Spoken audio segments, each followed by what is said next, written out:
नमस्कार, खबरें दोपहर देख रहे हैं आप। मैं हूं आपके साथ प्रशांत कटारे और बुलेटिन की शुरुआत अहम खबर के साथ। खबर जबलपुर से है, जहां तेल की कीमतों के खिलाफ प्रदर्शन किया जा रहा है। सांसद कार्यालय का घेराव करने जा रहे थे प्रदर्शनकारी। इस दौरान पुलिस ने बीच में ही कांग्रेस कार्यकर्ताओं को रोक लिया।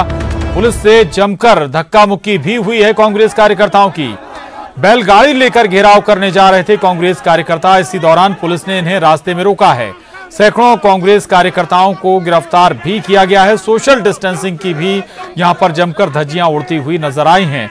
ये तस्वीरें देख रहे हैं आप, तस्वीरें जबलपुर से सामने आई हैं। दरअसल तेल की बढ़ती कीमतों के खिलाफ कांग्रेस कार्यकर्ताओं ने आज प्रदर्शन किया। इतना ही नहीं, सांसद कार्यालय का घेराव करने जा रहे थे कांग्रेस कार्यकर्ता। उसी दौरान पुलिस ने उन्हें बीच में रोककर कांग्रेस कार्यकर्ताओं को गिरफ्तार भी कर लिया। इसके बाद पुलिस और कांग्रेस कार्यकर्ताओं के बीच जमकर धक्का मुक्की भी हुई है। ये तस्वीरें देख रहे हैं आप। सोशल डिस्टेंसिंग का भी यहां पर ख्याल नहीं रखा गया इस प्रदर्शन के दौरान। तो पेट्रोल और डीजल की बढ़ती कीमतों के खिलाफ ये कांग्रेस का प्रदर्शन था। सांसद का आवाज घेरने की कोशिश। प्रतीक हमारे साथ जुड़ गए हैं और जानकारी के साथ जबलपुर से। प्रतीक, तेल की कीमतों को एक बार फिर, बढ़ती कीमतों पर एक बार फिर कांग्रेस आक्रामक है।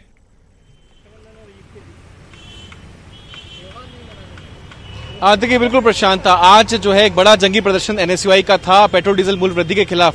आज सांसद निवास का घेराव करने जा रहे थे, इसी बीच उन्हें बीच में रोक दिया गया। बहरहाल तमाम सैकड़ों कार्यकर्ता गिरफ्तार हुए हैं। पुलिस ने भी कहा कि बिना अनुमति के ये रैली बैलगाड़ी में सवार होकर निकाली जा रही थी और गिरफ्तारी भी यहां पर हुई है। राष्ट्रीय पदाधिकारी एनएसयूआई की हमारे साथ एकता जी जुड़ी हैं। एकता जी, जिस प्रकार से आप लोग विरोध दर्ज करा रहे हैं, आज भी सांसद निवास का घेराव आप लोग करने जा रहे थे, लेकिन बीच में गिरफ्तारी देनी पड़ी। हम लोग का आज एक ज्ञापन था। हम लोग चाह रहे थे कि जो लगातार मूल्य वृद्धि हो रही है पेट्रोल डीजल को लेके इस कोरोना काल में, आप खुद देख रहे हैं कि कोरोना की महामारी से आम आदमी कितना परेशान है, और उसके बाद जो पेट्रोल डीजल की वृद्धि हो रही है और मूल्य बढ़ रहे हैं लगातार, और ये जो थोपा जा रहा है आम जन पे और जनता कितनी परेशान है, तो उसको लेके लगातार हम लोग प्रदर्शन कर रहे हैं। हमारे शीर्ष नेतृत्व से आदेश है और इसको लेके हम लोग ज्ञापन देने आए थे। मगर आप खुद देख रहे हैं कि पुलिस ने किस तरह से रोका, और इस कोरोना के टाइम में भी कितनी ज्यादा पुलिस बिना किसी सुरक्षा से हमारे कार्यकर्ताओं को लेके गई, पदाधिकारियों को लेके गई। अगर उनमें से कल किसी को कोरोना आ जाता तो उसका जिम्मेदार भी कौन होगा? भीड़ बहुत ज्यादा थी, बिना अनुमति के बैलगाड़ी में सवार होकर निकले थे। आपको लगता है अनुमति तो लेनी ही पड़ेगी? आज इस सिनेरियो में है, हम लोग तो अनुमति ली गई थी, पहले से प्रोग्राम ये तय था और उस हिसाब से जो बिना किसी सुरक्षा की दिया गया। हम लोग तो एक सिंपल ज्ञापन देने आए थे, मगर जिस हिसाब से जो कुछ हुआ वो बहुत ही गलत हुआ और मैं इसकी निंदा करती हूँ। लेकिन जो भी रहा हो प्रशांत, विरोध दर्ज यहाँ एनएसयूआई ने कराया है और जिस प्रकार से बेतहाशा वृद्धि चल रही है उसका एक प्रतीकात्मक विरोध था जो बाद में गिरफ्तारी तक पहुंच गया। पुलिस से हुई देखने को मिला, धक्का मुक्की काफी ज्यादा हुई। इस बीच पुलिस कार्यकर्ताओं को उठा के गिरफ्तार करके यहाँ से ले गई है। प्रशांत, बिल्कुल ये सब ठीक है। हो सकता है कि परमिशन भी ली गई हो, लेकिन जो महत्वपूर्ण इस कोरोना काल में है प्रतीक की सोशल डिस्टेंसिंग का माहौल ना केवल प्रदर्शनकारी उड़ा रहे हैं बल्कि पुलिस भी उड़ा रही है। ये चिंताजनक बात है।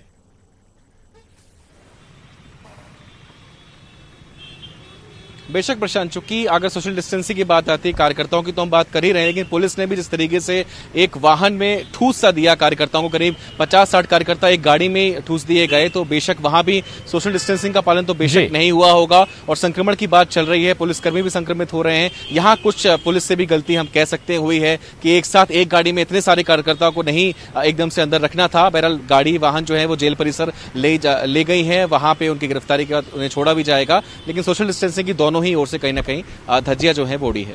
प्रशांत,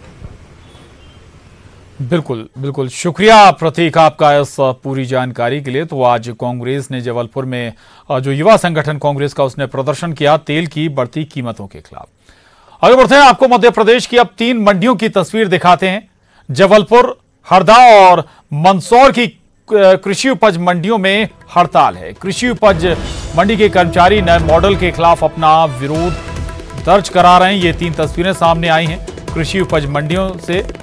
जबलपुर, हरदा और 3 जगहों की ये मंडियां हैं, हरदा और मंदसौर की मंडी। आज यहां पर किसी भी तरह का कामकाज या खरीदी या इससे दूसरे जुड़े काम नहीं हो रहे हैं।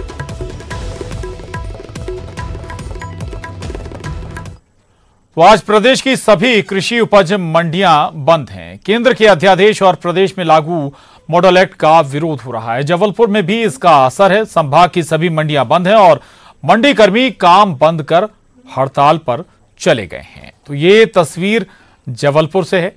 आपको बता दें कि आज प्रदेश की लगभग सभी कृषि उपज मंडियां बंद हैं।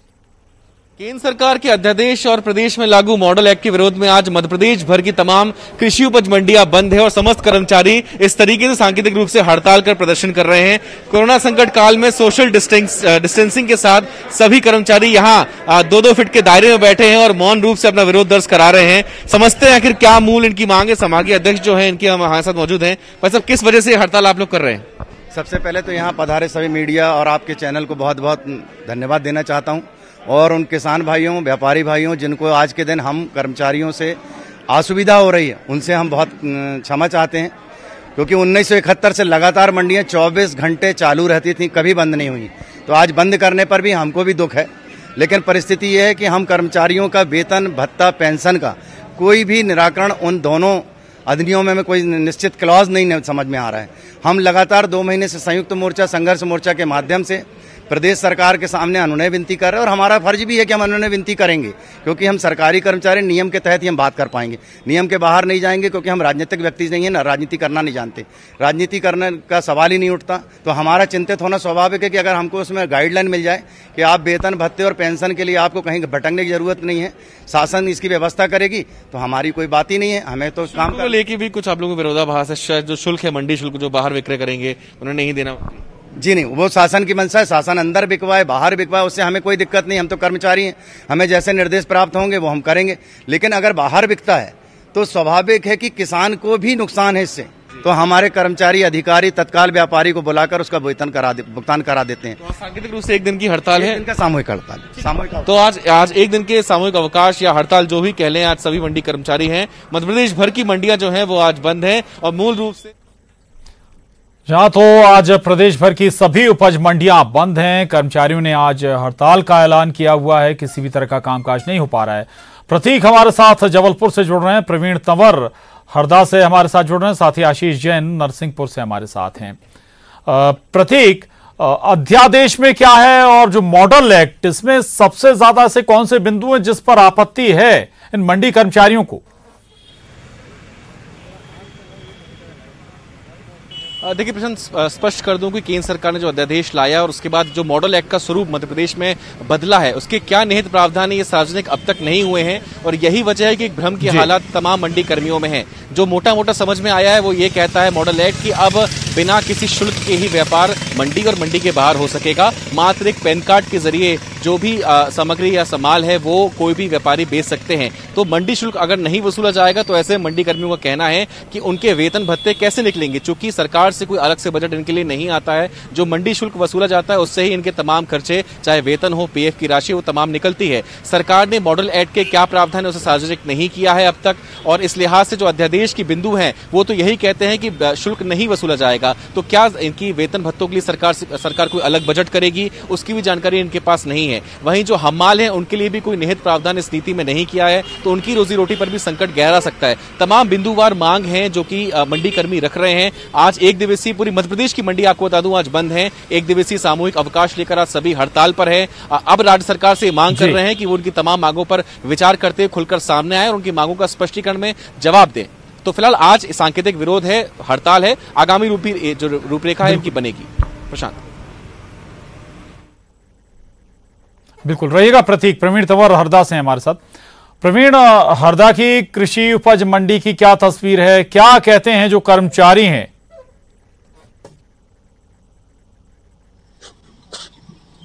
जी प्रशांत, आज जो मॉडल बिल 2020 है जो केंद्र सरकार ने मंडी एक्ट में संशोधन के बाद इसे लागू किया था, उसका विरोध यहाँ पर जो है प्रदेश के पूरे मंडी कर्मचारियों के साथ हरदा मंडी के कर्मचारी और अधिकारी भी कर रहे हैं। उनका ये कहना है कि जिस तरीके से केंद्र सरकार ने अध्यादेश में जो संशोधन किया और उसमें ये बताया गया है कि कोई भी पैन कार्डधारी जो व्यक्ति है वो मंडी के बाहर खरीदी कर सकता है। मंडी के कर्मचारी और अधिकारियों का ये कहना है कि अगर कोई भी व्यक्ति इस तरीके से खरीदी करेगा तो मंडी को जो आय होती है, जो 1.70 जो कर मंडी को मिलता है वो नहीं मिलेगा, और जिससे आय कम हो जाएगी और धीरे धीरे मंडी जो है बंद होने की कगार पर आ जाएगी। मंडी के जो कर्मचारी हैं और जो अधिकारी हैं उनके विरोध का एक बड़ा कारण ये भी है कि अगर मंडी की आय कम हो जाएगी तो भविष्य में जो है उनके वेतन और जो उनको तमाम सुविधाएं जो सरकार के द्वारा दी जा रही है उस पर कहीं ना कहीं बंदिशें लग जाएगी। और यही कारण है कि हरदा जो प्रदेश कृषि मंत्री का जिला है वहां पर भी इस एक्ट का जो है पुरजोर तरीके से मंडी कर्मचारियों ने विरोध किया।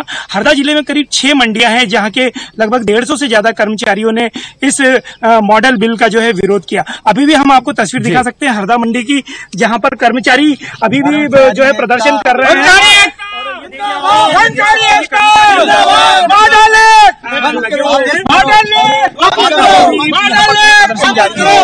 ये जो एक दिन की हड़ताल है और कल दोबारा जो है यहाँ पर मंडियां जो है चालू होगी, लेकिन आज जो उपज नीलामी कार्य है वो प्रशांत जी पूरी तरीके से बंद है। जी बिल्कुल बिल्कुल। आशीष का रुख करते हैं, नरसिंहपुर से हमारे साथ आशीष जुड़ रहे हैं। आशीष, ये कुछ शंकाएं हैं कृषि उपज मंडी के कर्मचारियों को।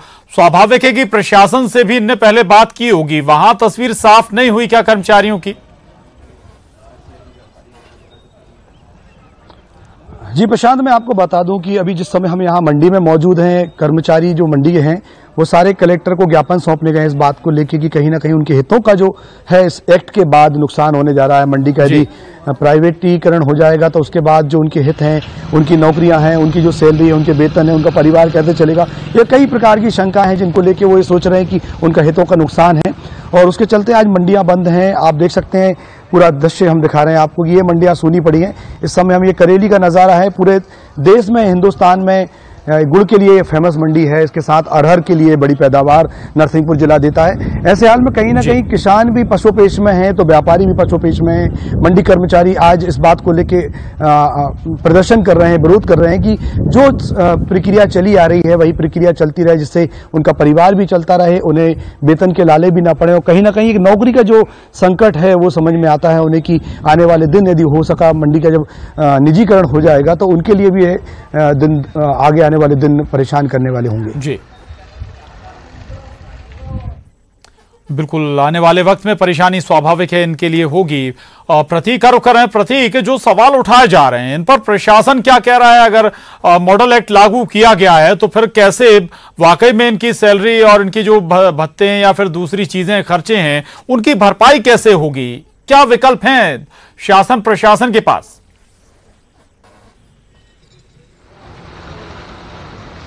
देखिए प्रशांत, इन्हीं तमाम सवालों के जवाब के लिए आज कर्मचारी हड़ताल पर हैं और बिंदुवार अपनी जो मांग है उसका ज्ञापन सीएम महोदय के नाम ये जिले के कलेक्टर को सौंप रहे हैं और सौंप दिया भी गया है। उनकी प्रमुख रूप से यही मांग है कि जो मॉडल एक्ट कहता है उसके तहत इन कर्मचारियों के भविष्य के साथ कहीं खिलवाड़ तो नहीं हो रहा और शासन प्रशासन इनके लिए आखिर क्या कर रहा है। यही बिंदुवार मांगे हैं जो उन्होंने आज अपनी मांग पत्र में रखी है और ज्ञापन सौंपा है। प्रशासन की ओर से यही कहा गया है कि शासन की ओर उन्होंने पत्राचार किया है और जिस प्रकार से जवाब वहां से मिलता है उस लिहाज से आपको भी प्रेषित किया जाएगा जवाब। फिलहाल चिंता की कोई जरूरत नहीं है, ये प्रशासन का कहना है। लेकिन शंकाएं मंडी कर्मियों के जहन में बहुत ज्यादा हैं, क्योंकि लंबे समय से वो अपनी मांगों के जो हल है उसे चाह रहे हैं और लगातार वो उच्च अधिकारियों से बातचीत भी करते रहे। लेकिन अब जब कोई हल नहीं निकला, मॉडल एक्ट मध्य प्रदेश में लागू हो गया है, इसके बावजूद अब तक कुछ स्पष्टीकरण नहीं है, तो इन्हीं आशंकाओं के बीच आज इस कदम को इन्हें उठाना पड़ा और आज मध्य प्रदेश भर में सांकेतिक रूप से बंद उन्होंने किया है। और अभी भी अगर सरकार इनकी ओर इनकी मांगों पर कोई विचार नहीं करती है तो सिलसिलावार रूप से एक बड़े हड़ताल की चेतावनी उन्होंने आज अपने ज्ञापन और मांग पत्र में दी है। तो देखना होगा कि सरकार इनकी इस हड़ताल के बाद क्या कदम उठाती है। प्रशांत जी बिल्कुल बिल्कुल। प्रवीण, सरकार के अध्यादेश और मॉडल एक्ट की मंशा आप कह सकते हैं कि ज्यादा से ज्यादा खरीद बिक्री हो, किसानों को इसका लाभ पहुंचे। सबसे पहले मैकेनिज्म एक बार समझाइए, कृषि उपज मंडी का मैकेनिज्म क्या है? चूंकि अक्सर हम खबरों में सुनते हैं कि तमाम तरह की अनियमितताएं, गड़बड़ियां इसमें सामने आती हैं और शायद इस नए अध्यादेश के जरिए, मॉडल एक्ट के जरिए इन्हीं पर लगाम लगाने की कोशिश हो।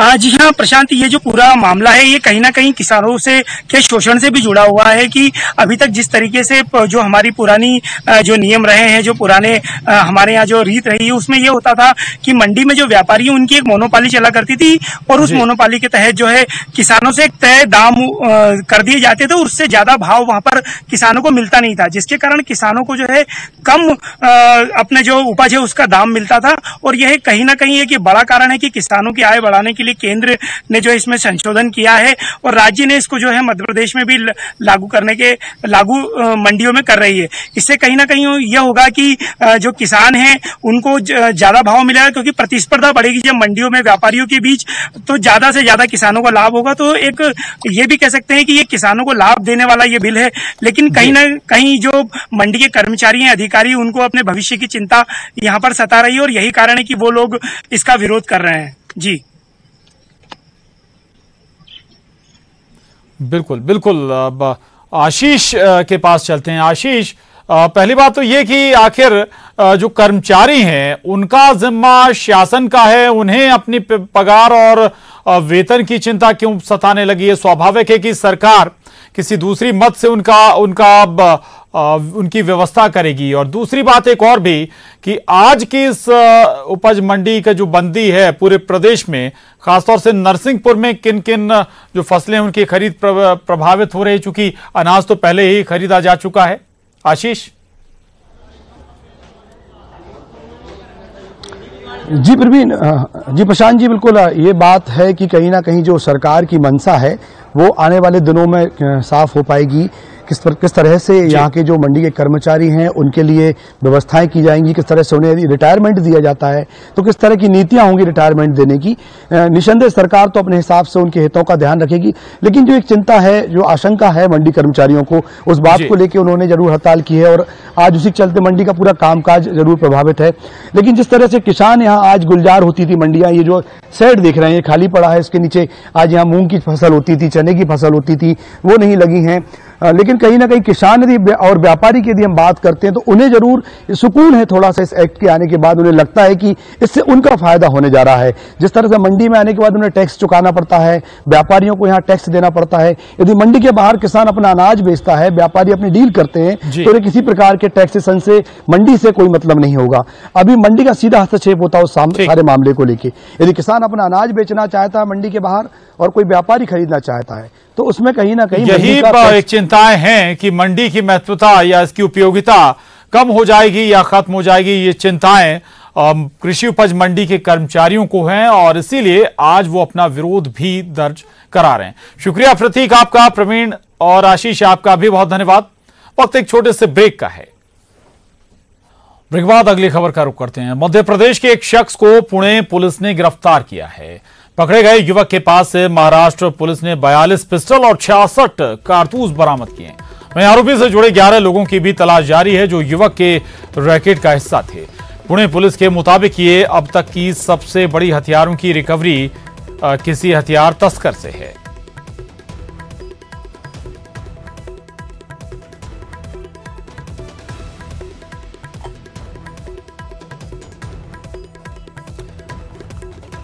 ये तस्वीरें पुणे से सामने आई हैं और दरअसल पुणे पुलिस ने जिस शख्स को गिरफ्तार किया है वो मध्य प्रदेश का है और इस युवक के पास से महाराष्ट्र पुलिस ने 42 पिस्टल और 66 कारतूस बरामद किए हैं। इसके अलावा इसके कुछ और साथियों को भी तलाशा जा रहा है। करीब 11 लोग जो इसके साथी बताए जा रहे हैं।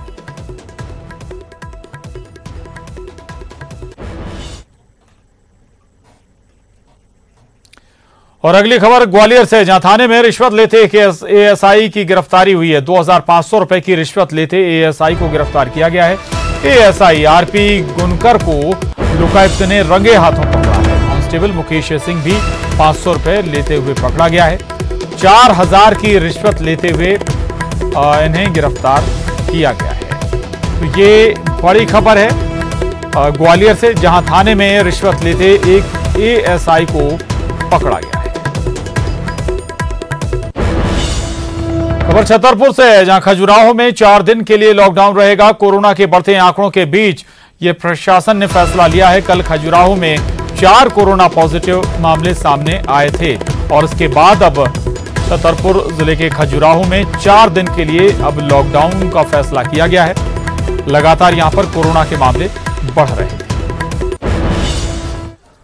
उधर महाराष्ट्र के जलगांव में ताप्ती नदी में केकड़े पकड़ने गए 2 युवक नदी के तेज बहाव में फंस गए, जिसके बाद स्थानीय लोगों की मदद से दोनों युवकों को बचा लिया गया। घटना 15 तारीख की शाम की है। युवकों को बचाने के लिए रस्सी की मदद ली गई और उन तक पहुंचा गया। ये तस्वीरें देख रहे हैं आप, ये तस्वीरें जलगांव से सामने आई हैं। दरअसल ताप्ती नदी में केकड़ा पकड़ने गए थे 2 लोग, लेकिन इसी दौरान नदी का बहाव तेज हो गया और इस बहाव के बीच ये दोनों युवक फंस गए। आखिरकार इन दोनों को सुरक्षित बाहर निकाल लिया गया।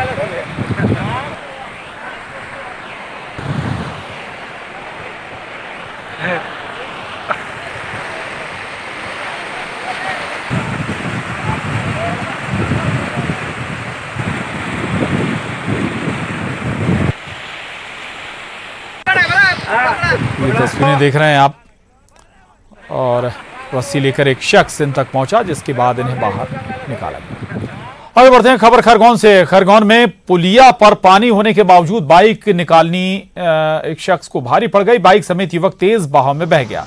एक युवक ने बाइक से कूद कर जान बचाई, लेकिन एक युवक पानी में बह गया।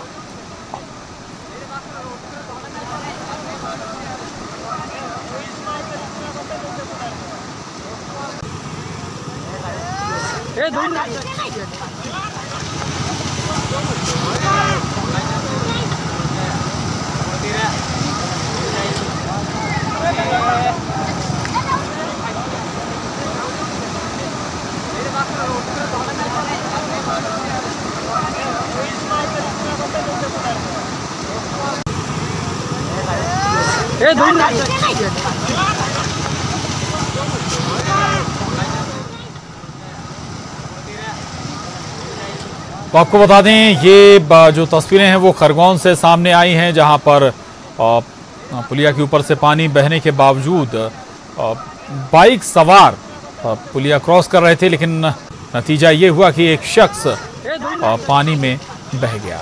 तो नदी में उफान था, लेकिन इसके बावजूद भी अपनी जान जोखिम में डालकर तो युवक पुलिया पार कर रहे थे और पुलिया पर पानी होने के बावजूद इन्होंने बाइक निकाली और बाइक समेत युवक पानी में बह गया। हालांकि काफी मशक्कत से बचाने की लोग करते हुए नजर आए। बड़ी खबर है, मंत्रालय में एक और कर्मचारी कोरोना संक्रमित मिला है। अब तक मंत्रालय में 20 कर्मचारी कोरोना संक्रमित हो चुके हैं। 2 कर्मचारियों की कोरोना से मौत भी हो चुकी है। वहीं मलेरिया कार्यालय में पदस्थ लैब टेक्नीशियंस के पति को कोरोना हो गया है। कार्यालय के कर्मचारी संदिग्ध बनाए गए।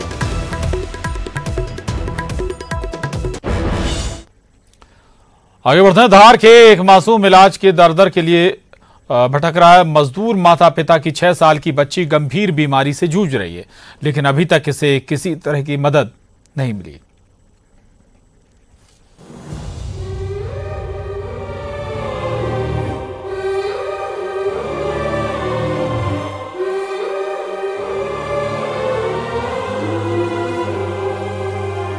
धार कलेक्ट्रेट परिसर में अपने पिता के गोद में बैठी ये मासूम उर्मिला है। 6 साल की इस बच्ची को दिखाई नहीं देता है और ना ही ये चल पाती है। इसके गरीब माता पिता ने इसका इलाज कराने की पूरी कोशिश की। दिखता नहीं, बोलती नहीं है और चलती भी नहीं? चलती भी नहीं है। अच्छा, तो इसका इलाज करवाया आपने? बहुत कराया इसका इलाज, इलाज नहीं हो रहा अभी तक। कहाँ कहाँ गए आप? कहीं कहीं भटक ले, दिल्ली एम्स में गए थे, बड़ौदा, दाहोद, बड़ौदा, उदयपुर, सब दूर गए थे। बहुत बार लगा दी। अपने कलेक्टर साहब तो अभी नए आए, इसके पहले तो दूसरे थे। हमने 2-3 बार आवेदन दिया तो कोई सुनाई नहीं हो रही। सरपंच मंत्री बोलते हैं कि बोला आगे से कोई आएगा, मतलब कोई तो बच्ची को हम देंगे पैसे को, सरकार तरफ से कोई मदद होगी तो। क्या चाहते हो आप? हमको कुछ भी नहीं चाहते साहब, हमारे बच्चे का इलाज हो जाए। हर जगह से इलाज कराकर थक चुके उर्मिला के माता पिता कलेक्टर से गुहार लगाने पहुंचे ताकि दिल्ली के एम्स में इसका इलाज हो सके। बता रहे थे कि उनको कोई गंभीर बीमारी है, यहाँ से रेफ़र भी किया गया है दिल्ली में एम्स से। तो उनका ये कहना था कि वहाँ आने जाने के लिए उनके पास संसाधन या पैसों की कमी है, तो उसकी वजह से यहाँ से कलेक्टर साहब ने उनको पैसा स्वीकृत किया है रेड क्रॉस से, ताकि वो दिल्ली तक जा सकें, एम्स में जा कर के वो अपना इलाज करा सकें, तथा जो भी डॉक्टर्स वहाँ से एस्टीमेट बनाएंगे वो एस्टीमेट लेकर के वो यहाँ आएंगे तो उसके फर्दर फिर हम लोग उसकी कार्रवाई करेंगे। उर्मिला की यह बीमारी बचपन से है। बताया जा रहा है कि समय पूर्व जन्म होने की वजह से इसकी ऐसी हालत हुई। अब देखना होगा कि कलेक्टर की मदद से इस मासूम का इलाज कब तक हो पाता है। न्यूज़ 18 के लिए धार से नवीन मेहर की रिपोर्ट। और इसके साथ ही इस बुलेटिन में बस इतना ही।